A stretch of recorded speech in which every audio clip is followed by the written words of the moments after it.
Iyi ni radiyo BBC gahuza miryango ivugira i Londres kuri metero 19, 25, 31 na 41. Ivugira ku mirongo ya FM mu karere k'ibiyaga bigari no kuri interineti kuri bbcgahuza.com.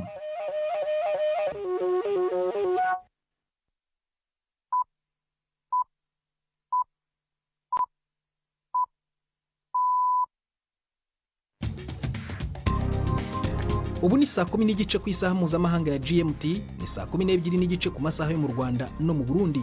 Muri studio muri kumwe na Prudence Ngiyumva. Wiriwe hoteza amatwi BBC gahuza miryango aho uri hose ku isi, kaze kuri radio kuri bbcgahuza.com no kuri Facebook live mu buryo bw'amashusho. Dore ingingo zigenzi z'amakuru turambora mu kanya kuri uyu wa mbere tariki ya 11 z'ukwa 11. Guverinoma y'u Burundi iravuga ko iri mu nzira zo gutahukana abarundi babarirwa muri mirongo batawe muri yombi muri Zambia. Ariko se bazize iki? Abo barundi bafashe biciye mu mukwa busanzwe ibihugu by'amabigira mu ntumbero yo gucungera kumenya ko ababa muri ibyo bihugu bakwije ivyangombwa nkuko no ngaha mu Burundi uwo mukwa wa mukogwa. Muri aya makuru kandi turanavugana n'umuhanzi Vianney Nzigamasabo uzwi nka Vishu Love.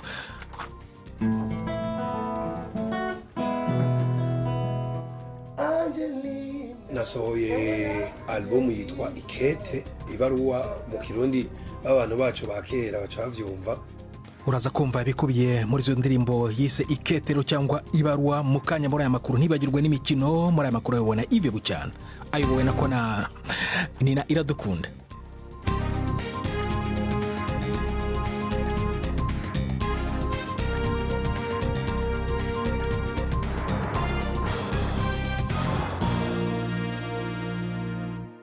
Ive yakoze imikino, amakuru ayobowe na Nina Iradukunda, munyihanganire kare kanciyemo. Ariko Jacques Nitegeka ari imbere yanjye muri studio ku makuru avuga ku isi. Ku munsi wa mbere w'inama mpuzamahanga kwihindagurika ry'ikirere izwi nka COP29, urwego rwa ONU rushinzwe iteganyabihe ku isi rwatanze impuruza ku uyu mwaka ushobora kuzesa umuhigo mu kuba umwaka mugabane w'isi washyushye cyane. Rwashyize hagaragara imibare yerekana ko ubushyuhe bw'isi ku nshuro ya mbere muri uyu mwaka bwarenze urugero ntarengwa rw'ingenzi mu masezerano y'i Paris agamije gukumira zimwe mu ngaruka mbi cyane zihindagurika ry'ikirere. Ibipimo by'ubushyuhe muri uyu mwaka kugeza ubu byarenze dogere Celsius 1.5 ugereranije n'uko ubushyuhe bw'isi bwari bwifashe mbere y'umwaduko w'inganda. Uru rwego rwa ONU nubwo ibi rubyita impuruza ikomeye, ntabwo rwari rwatakaza icyizere ko mu gihe kiri imbere ubushyuhe bw'isi butazongera kurenga ruriya rugero ntarengwa. Hagati aho igihugu cya Azerbaijan cyakiriye inama mpuzamahanga ngarukamwaka ku ihindagurika ry'ikirere kiranengwa cyane kubera kutubahiriza uburenganzira bw'ikiremwa muntu mu gihe cyateguraga kwakira inama. Imiryango iharanira uburenganzira bw'ikiremwa muntu irahamagarira abayobozi b'isi bayitabiriye gusaba ibisobanuro leta ya Azerbaijan ku bijyanye no guhohotera abatavuga rumwe n'ubutegetsi ndetse n'abanyamakuru babunenga. Iyo miryango ivuga ko ugereranije mu gihugu hari imfungwa za politiki zirenga 300 n'abafunzwe kubera ibitekerezo byabo. Ivuga ko intumwa z'amahanga zitabye inama zagombye gushyira igitutu ku bayobozi ba Azerbaijan kugira ngo abo bantu barekurwe. Ariko ushinzwe ububanyi n'amahanga muri iki gihugu Hikmet Yajiyev yavuze ko hababajwe n'icyo yise ibikorwa bibi byibasiye igihugu cye, avuga ko ari icengeza amatwara ryuzuye umwanda ryateguwe neza. Yongeyeho ko ibibazo nk'ibi bizaremerera gahunda y'inama mpuzamahanga kwihindagurika ry'ikirere. Abatavuga rumwe n'ubutegetsi mu birwa bya Maurice barasa n'abarimo gukoza imitwe y'intoki ku butegetsi nyuma yaho Minisitiri w'Intebe Pravind Jugnauth yemeye ko yatsinzwe mu matora y'abadepite yabaye ejo ku cyumweru. Bwana Jugnauth washakaga manda ya gatatu yabwiye abanyamakuru ko yakoreye igihugu ibyashoboye byose, ariko abateye bakaba bahisemo indi nzira. Ibyavuye mu matora ntabwo byari byatangazwa ku mugaragaro. Ni inkuru ya Richard Kagowe mugezweho na Ivete Kabatesi. Ni ibintu bitoroshye kuri Minisitiri w'Intebe Pravind Jugnauth ushakaga gutegeka manda ya gatatu. Uza kwisonga mu bo bahanganye Navin Ramgolan asa nuza kwegukana intsinzi nyuma y'amatora yaranzwemo no guhangana gukomeye. Biteganijwe ko uyu munsi nimugoroba ari bw'imibare ya nyuma iza gutangazwa. aya matora yajemo agatotsi kubera impungenge ku bijyanye n'uburenganzira bw'abaturage nyuma y'urukozasoni rwo kumviriza ibiganiro bya telefone by'abanyapolitike, abadiplomate n'abanyamakuru byatangarijwe kuri interinete bituma abantu bumirwa. Abasesengura basanga urwo rukozasoni ari rwo rwaba rwarabangamiye kongera gutorwa kwa Bwana Pravind. Minisitiri w'intebe wa Espagne Pedro Sanchez yatangaje ko indi nkunga ingana na miliyari 4 z'amadolari igiye gutangwa kugira ngo ifashe mu bijyanye n'ingaruka z'imyuzure yahitanye abantu mu burasirazuba bw'igihugu hashize hafi by'umweru bibiri. Mu cyumweru gishize yatangaje icyiciro cya mbere cy'inkunga n'inguzanyo bifite agaciro ka miliyari 11 z'amadolari. Abantu barenga 220 bahitanywe n'imyuzure yaje itunguranye maze yibasira Valencia n'uturere tuyegereye. Abahanga bavuga ko ubushyuhe bukabije bw'umubumbe w'isi butuma ibintu nk'ibi bishoboka cyane kandi bikagira ubukana bwinshi. Irani yatangiye gushyira mu bikorwa gahunda yo kugabanya ikoreshwa ry'umuriro w'amashanyarazi muri Teheran no mu zindi ntara kubera ikibazo cy'ibura ry'ibitoro bikoreshwa n'inganda zikora umuriro w'amashanyarazi. Ni inkuru ya Sebastian Asha mugezweho na Jean-Claude Mwambutsa. Abategetsi ba Irani bavuga ko guhagarika ingufu z'amashanyarazi mu gihe runaka bigamije kugabanya imyuka ihumanya, ikintu cyakomeje kuba kimwe mu bibazo bibangamiye ubuzima mu mijyi imwe n'imwe, cyane cyane umurwa mukuru wa Teheran. Uduce dutandukanye twa Teheran tuzajya tubura umuriro ku buryo busimburana mu gihe cy'amasaha 2. Ibyo bikazajya biba hagati ya saa 3 za mu gitondo na saa 11 z'umugoroba. Guverinoma yasabye ibigo by'ingufu z'amashanyarazi gukoresha ingufu za gaze aho gukoresha ibikomoka kuri peteroli kugira ngo hagabanywe ibyuka bihumanya biterwa n'ibikomoka kuri peteroli bifite ubuziranenge bwo ku rwego rwo hasi. Ikigo gishinzwe amashanyarazi muri Iran ariko cyo kivuga ko gifite ingufu zidahagije zibikomoka kuri gaze, ari nabyo byatumye biba ngombwa gushyiraho uburyo bwo guhagarika amashanyarazi rimwe na rimwe. Iki cyemezo ngo gishobora kurushaho kuzamura uburakari bw'abanya-Iran bakomeje kubangamirwa n'ibura rya hato na hato cy'ingufu z'amashanyarazi mu gihe cy'uruzuba rukaze rw'impeshyi. Umuryango mpuzamahanga uharanira uburenganzira bw'ikiremwamuntu ku isi Human Rights Watch wahamagariye Ubwongereza muri ku kwezi buyoboye akanama ka ONU gashinzwe umutekano ku isi gusaba ko hoherezwa ingabo muri Sudani zo kurinda abaturage b'abasivile. Ibi bije nyuma yaho havugiwe ubwicanyi muri leta ya Al Jazeera aho abaturage babarirwa muri 40 bishwe naho abarenga 100 bakavanwa mu byabo n'ibitero by'inyeshyamba zo mu mutwe wa Rapid Support Forces igihe umwe mu bari bashyigikiye yari amaze kuzivamo. Hagati aho itsinda ry'impuguke za ONU ubu ziri muri Sudani aho zajyanywe no gukora iperereza ku byaha by'intambara bishinjwa umutwe wa Rapid Support Forces muri Darfur. Iri tsinda ryamaze guhura n'akanama gashinzwe kugenzura y'ubuhahiriza ry'icyemezo cya ONU kibuza amahanga guha no kugurisha intwaro muri ako karere. Urakoze Jacques Nitegeka kuri ayo makuru ya BBC.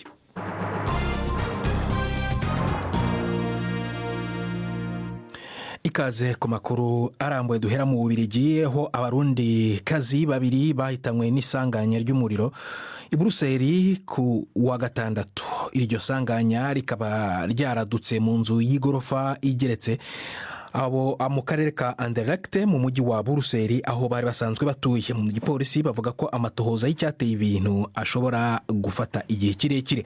Inkuru tubibaze Alain Majesté Barenga uri mu Bubiligi.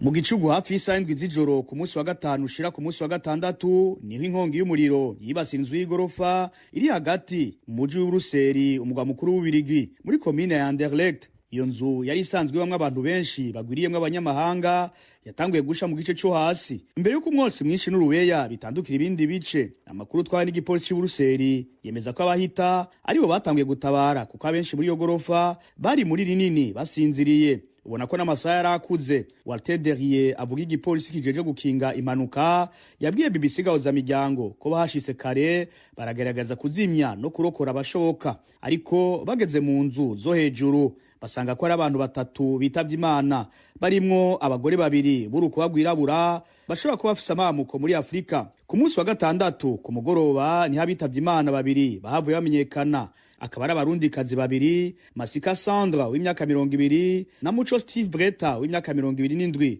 bari basanzwe baba mu Bubiligi nk'impunzi. Imiryango yabo ikaba yaremeje ayo makuru aho yabwiye BBC gahuza miryango ko bitoroshe ko bamenye iyo nkuru kubera igipolisi cariko kirasuzuma imyidondoro yabo neza. Imiryango yatubwiye ko yamaze gutanga ikirego mu butungane kugira bamenye abari nyuma y'uwo muriro wahitanye ababo.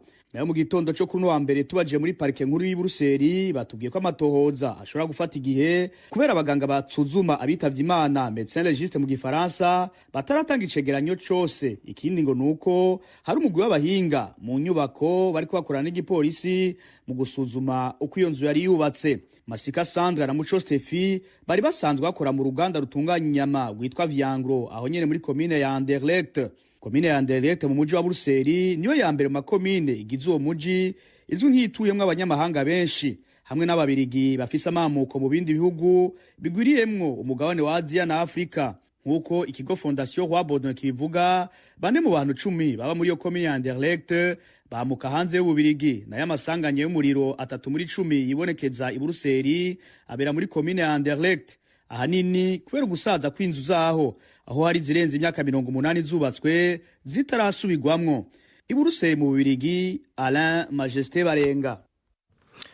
Tukivuga ku makuru afitanye isano n'Uburundi, guverinoma y'iki gihugu iravuga ko iri mu nzira zo gutahukana abarundi babarirwa muri 100 batawe muri yombe muri Zambia.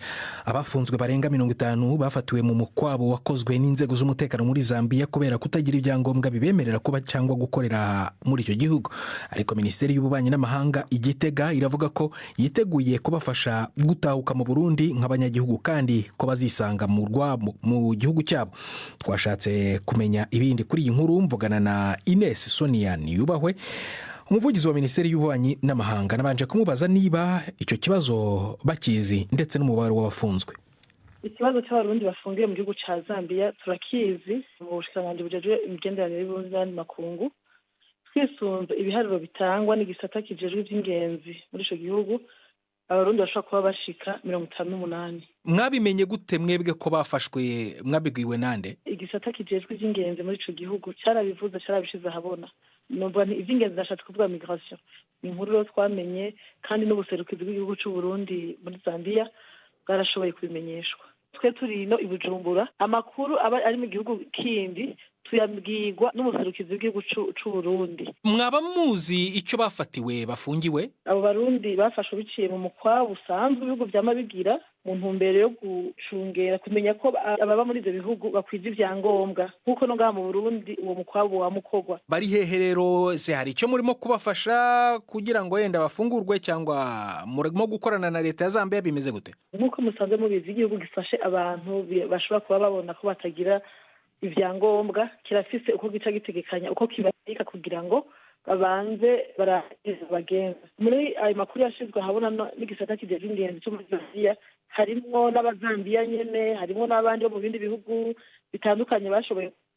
Nababwiye ko ubuserukizi bw'igihugu cy'u Burundi muri Zambia bwamaze kubwirwa ico buri bukore, babasavye yuko boca begera abo mu gihugu ca Zambia abategetsi bacu bakaganira ingene abo barundi bashobora kuronswa ivyangombwa bibemera gusubira gutaha mu gihugu cy'u Burundi. Bamaze kuronka ivyangombwa ngira ngo hazoheza hace higwa ibikurikira vy'ingene botaha. Ubu noneho mu gihe bataratase aho bari, murimo kubafasha aho barimo bafungiwe cyangwa barimo kwirwanaho? Gushika ku munsi wa gatanu uheze amakuru twari dufise bari mu minwe y'ubutegetsi bwa Zambia, no kuvuga ko bari mu minwe myiza kuko leta murayize ko yamara imvyeyi na leta y'ikindi gihugu n'ivyeyi. Twari tuzi neza aho bari dufise umutekano kuko bari mu minwe y'inzego zibijejwe z'igihugu ca Zambia. Nta kindi kibazo kihariye bafite cya kubona ababunganira mu mategeko cyangwa cyo kugirirwa nabi aho bafungiwe? Oya, byo kuburana ari ibintu bidakenewe kuko uyu mukwabu ni ikintu gisanzwe mu bihugu byose biba,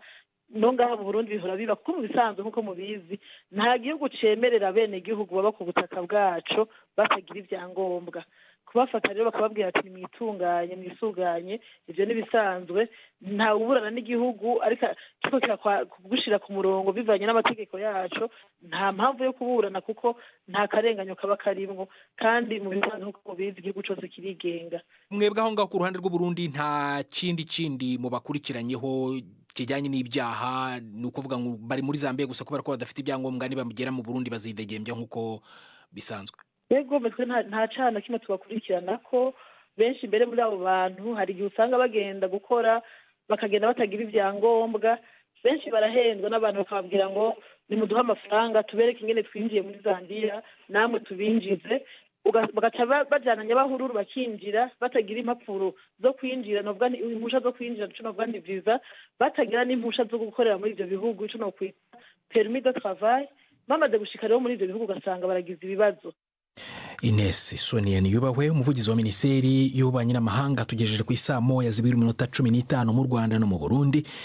Muri studio za BBC London ni saa 10:45. Mu kanya turakomeza n'amakuru arambuye. Reka tubanze dufata akaruhuko gato cyane. Ndi Prudence Ngiyumva. BBC gahuza miryango Igoma ni kuri FM 93.8. Ma vérité sur l'assassinat de Ndadaye cyangwa ukuri kwanjye kwigandagurwa rya Perezida Ndadaye mu Kirundi ni igitabo giteye impaka mu bahoze ari abasirikare bakuru mu ngabo z'u Burundi. Icyo gitabo giheruka gusohorwa na Generali Joseph Rugigana wahoze ari mu bacunga umutekano wa Perezida Ndadaye wishwe mu 1993, kigaruka ku masaha ya nyuma y'igandagurwa rya Ndadaye. Mu gihe ku munsi wa gatandatu cyari mu kimurikwa i Buruseli habonetse ubushyamirane ndetse no guterana amagambo akomeye hagati y'uwacyanditse na bamwe mu ntwazangabo zari mu gisirikare cya kera. Alain Majesté Barenga yakurikiranye imurikwa ry'icyo gitabo i Buruseli. Natangiye mubaza igituma abari abasirikare bakuru mu 1993 basa n'abadahuza ku bikirimo. Igitabo ahanini yakigaruka ku itariki 21 ukwezi kw'icumi 1993, umunsi Melchior Ndadaye yagandagurwa. Uwacanditse ni General de Brigade Joseph Rugigana. Icyo gihe yari secrétaire de lieutenant, akaba yari mu basirikare bajeje gucungera ikirimba cy'umukuru w'igihugu. Rero ibintu agaruka ku masaha ya nyuma Melchior Ndadaye kuva ikirimba cy'umukuru w'igihugu gitewe, ukuntu yagerageje kumucikisha cyangwa kumuhungisha abasirikare yabonye baje gutera ico kirimba, aho yavuze n'amasaha ya nyuma n'abasirikare bakuru yabonye ico gihe mu 1993 gushika Ndadaye atanzwe. Ikinini gitera impari ni abasirikare bavugwa harimo n'abagirizwa urupfu rwa Ndadaye, amazina amwe avuga ahadoma ko urutoki bamwe. Rero nico bica bitera impari. Ni biki bidasanzwe byabonetse mu imurika ry'icyo gitabo? Ibintu bidasanzwe byabonetse mu imurika ry'iki gitabo, ubwa mbere ho n'abasirikare bakuru bavugwa bagize uruhare muri iryo gandagurwa baje. Aha novuga nka Alfred Nkurunziza, ico gihe ari major ni Colonel Alfred Nkurunziza, yabaye n'umushiranganje w'ukwivuna basi. Mu gitabo bamuvuga ko inshuro 23 aho bamuvuga nk'umwe yagize uruhara mu igandagurwa rya Melchior Ndadaye. Colonel Alfred Nkurunziza no musi wa mu gihugu ca Australia, akaba yavuye mu gihugu ca Australia aje kubeshuza ibiri muri iki gitabo, aho yahahuriye n'abandi bahoze ari ntwazangabo mu gisirikare ico gihe. Turavuga nka Lieutenant Ngobirakiza nawe nyira buvugwa muri ico gitabo, we yanafunzwe n'imyaka 10. Ukindi kibonekeje nuko umuntu nka General Gachuponsi Gachubwenge yahoze ari umushikiranganje w'ukwivuna basi, asanzwe ari mu buhungiro ngaha mu gihugu cy'Ububirigi kuva igerageje ryo guhirika ubutegetsi mu 2015. Ata muntu yari bwabone afata ijambo, nawe nyine yari yishikiye ngaho. Ahanini ya rero abenshi mu basirikare na cyane basomye ico gitabo bari baje gukenguza no guhaririza General de Brigade Rugigana cyane byanditswe igitabo, aho bavuga ko harimo ibinyoma yababesheye. Ikindi kibonekeje nuko habaye impari nyinshi cyane, gushambirana haba indani aho igitabo kiko kiramurikwa gushika hanze, aho ari na bamwe bateranye amajambo mabi biturutse kuri iki gitabo. Generali Joseph Rugigana ko bizwi ko ari we wahungishije Perezida Ndadaye mbere yuko yicwa, impaka zishingira hehe? Impaka zishingira kuri General de Brigade Rugigana ubwo ati jewe iki gitabo ndababwiye n'ukuri kwanje niboneye, nije nakuye Melchior Ndadaye ndamukura ahari ku kirimba igihe cyari cyatewe, barandasako ndaca ahantu hose ndamuhungisha gushika ndamushikanye mu ikambi ya Cungera inzego, hanyuma ndabona abasirikari bamwe bakiriho n'uno munsi bagize uruhare mw'igandagurwa ryiwe bambaye mu bantu babagandagura ati uku ni ukuri kwanje. Ku rundi ruhande rero ntibahakana ko General de Brigade ariwe yahungishije Melchior Ndadaye ico gihe amushira no mu ca kiduga kitamenwa n'ibikoho kitwa blende, ariko bakavuga ati warashizemo ibintu atari byo, ugomba kwambika ibara, ahubwo urupfu rwa Melchior Ndadaye bwo kwagirizwa wewe kuko nta musirikare mutoyi yofata ingingo atabajije abamutwara akahungisha umukuru w'igihugu kandi ari wenyine, ati ahubwo ni wewe watumye bamugandagura, sabo wewe b'abasirikare ubwo bamuhandagura. Le Majestin Barenga. Dusubire mu Burundi. Vianney Nzigamasabo, umuhanzi ufite ubumuga bwo kutabona, avuga ko bitamubuza gukora umuziki ku rugero ruhanitse. Uyu muhanzi uhimbwa Vishu Love aherutse no gushyira hanze urukurikirane rushya cyangwa album rw'indirimbo 20. Iyi album yise Ikete cyangwa Ibaruwa irimo ubutumwa bugaruka ku bibazo bikomeye by'abahanzi ndetse n'imibano muri rusange. Judas Ihundimpundu yaramusuye aganira nawe adutegurira inkuru. Angelina, oya Angelina, sinshaka kuvyumva. Aha Vianney Nzigamasabo batazira Vishu Love canke mukali wa live music ariko aramvugiriza rumwe mu ndirimbo ziri mu rukurikirane aherutse gusohora. Umubonye ariko aracuraranga ntiwomenya ko afise ubumuga bwo kutabona neza. Intoke ziwe ntizihenda na gatoya kandi avuze ibintu bihanitse. Sinshaka kubyumva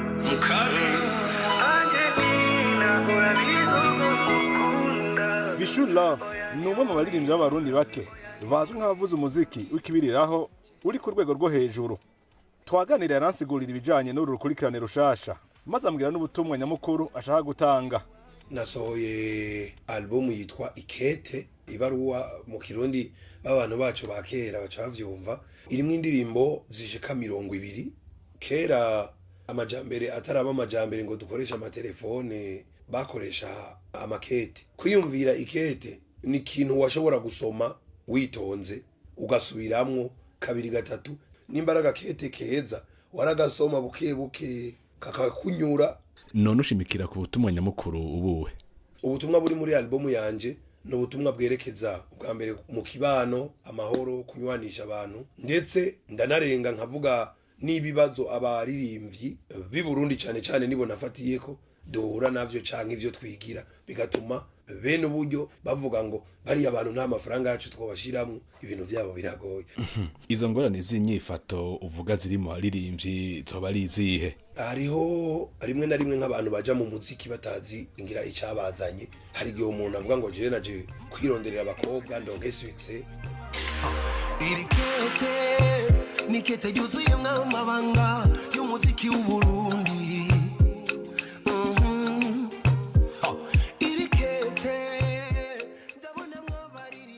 Mu gisagara ca Bujumbura abatari bako babajije usanga bazi izo ndirimbo Vishu Love aherutse gushira habona. Nk'uko bigaragarira mu ndirimbo aherutse gusohora, Vianney Nzigamasabo aremeza ko igisata c'umuziki mu Burundi gihanzwe n'ingorane nyinshi, ariko zimwe abona ko ziva ku baririmbyi ubwabo kubera bigenza nabi. Ko bwiwe bakwiye guhindura inyifato bakagira intumbero itomoye kugira abantu babubahe bongere babizere. Asaba n'abanyamitahe kubahuka gushira amafaranga mu muziki. Ndashaka yuko abantu batangura kumenya ko umuziki novuga ngo ari kidandazwa kidahomba. Umuziki ntuhomba kubera ko umuririmbyi nubwo aba yaritavye Imana, umuziki ubandanya uriho. Nimba ndiko ndavuga Bob Marley nuko amaze imyaka 40 yaritavye Imana, mugabo imiziki yiwe umuryango wiwe ugasanga uracabandanya kubaho kubera novuga ngo imiziki yiwe, donc ivyo yakoze ntibipfa. Uyu muririmbyi avuga ko azoruhuka umuziki w'u Burundi ushitse mu mpande zine z'isi kandi ugatunga abawukora. Judas Ihundimpundu, i Bujumbura.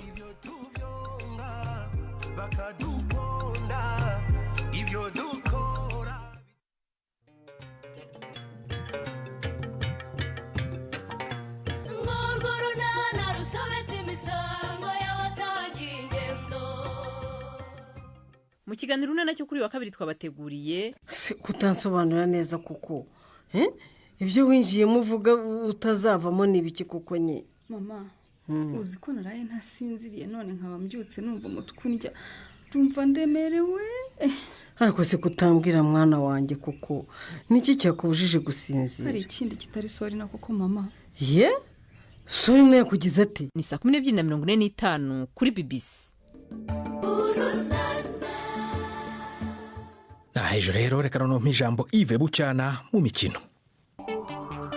Imikino kuri BBC gahuza miryango. Abashuje mwese abateze amatwi BBC amakuru y'imikino nyahere mu Rwanda. Shampiyona y'igihugu y'umupira w'amaguru yarakomeje mu mpera z'icyumweru.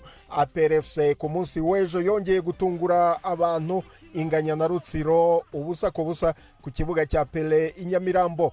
Iyi niyo kipe ikoresha akayabo k'amafaranga menshi mu Rwanda, ikaba yarashoye amamiliyoni ku isoko ryo kugura abakinnyi mbere y'uko shampiyona itangira. Gusa umusaruro mu kibuga ukomeje kuba muke hafi ya ntawo. Kuwa gatandatu mukeba wayo Rayon Sport yatsinze bigoranye Etincelle igitego kimwe ku busa. Umukino imisifurire yawo yanenzwe cyane n'abakunzi ba Etincelle bavuga ko umusifuzi yanze nkana igitego cyo kwishyura cyatsinzwe n'iyo kipe y'i Rubavu.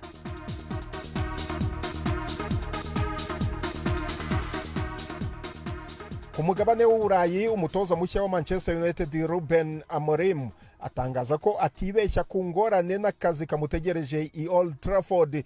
Uwo mutoza w'imyaka 39 yatoranyijwe na Manchester United anahabwa akazi ko kuyitoza mu gihe cy'imyaka 2 n'igice mu ntangiriro z'uku kwezi. Umukino we wa nyuma atoza ikipe ya Sporting Lisbon yawutsinze Braga, nayo yahoze atoza ibitego 4-2 mu gihe Sporting yari yatsinzwe 2-0.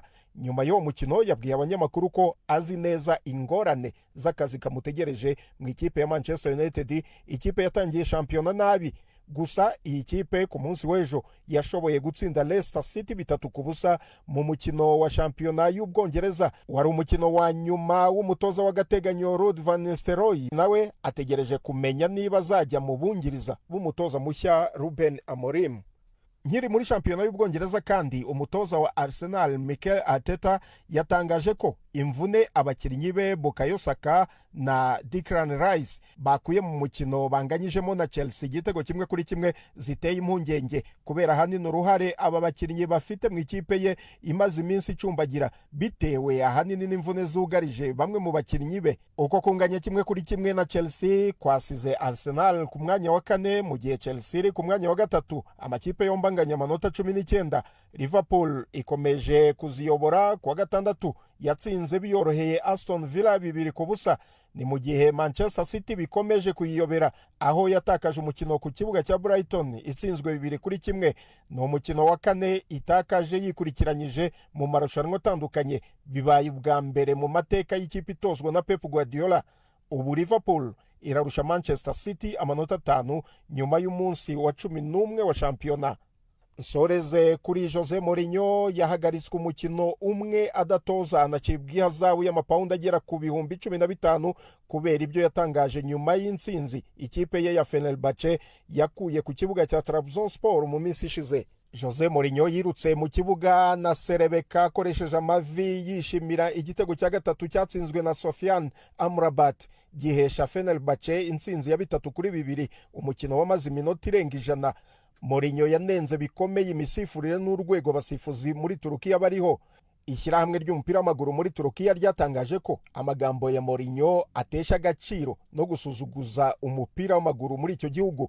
Muri uwo mukino utaravuzweho rumwe, Jose Mourinho ntiyishimiye ko Trabzonspor yari mu rugo yahawe penaliti 2. Zombi zitangwa nyuma yo gusuzuma amashusho hakoreshejwe ikoranabuhanga rya VAR. Yanavuze ko ikipe ye yimwe penaliti mbere gato y'igitego cya Amrabat. Aha niho nsoreje amakuru y'imikino nari nabateguriye. Gendi Yves Bucyana. Urakoze Yves Bucyana, ni nawe utugejeje ku musozo w'ibiganiro byacu byo kuri uyu wa mbere. Gusa mbere kuva muri studio nakubwira ko guverinoma y'u Burundi ivuga ko iri mu nzira zo gutahukana abarundi bagera kuri 58 bafatiwe muri Zambia bazira ko baba muri iki gihugu nta byangombwa bibemerera kuhakora bafite. Amakuru ushobora no kongera kusanga kuri bbc.gahuza.com. yarayobowe na Nina Iradukunda, twafashijwe na Derek Clark ku buhanga bw'ibyuma kugira ngo amajwi akugereho ameze neza. Gende Prudence Ngiyumva wakoze guhitamo BBC Gahuza Miryango kuri mugoroba na hejo.